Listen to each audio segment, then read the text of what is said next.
কি করো দিশা? টাকা ব্যাংকে ঢুকাই। কেন টাকা ব্যাংকে ঢুকাবো কেন? তুমি আমাকে দাও।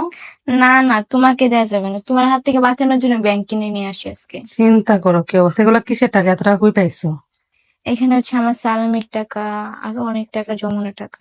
চিন্তা করেন এই বয়সে আর এত টাকা, এত টাকা তো আমারও নাই রে দিশা। হ্যাঁ, তুই আমার কাছে জমা রাখ। না, তুমি টাকা খেয়ে ফেলো সবাই। আমি তোর টাকা খাই বলে টাকা খাওয়া যায়?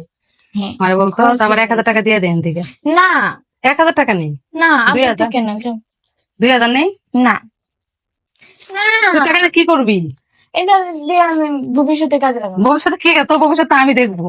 তো তখন নিয়ে কাজে লাগাবো। চিন্তা করো অবস্থা, আমার হাত থেকে টাকা বাঁচানোর জন্য ব্যাংক কিনে নিয়ে আসছে, বুঝছেন কত না?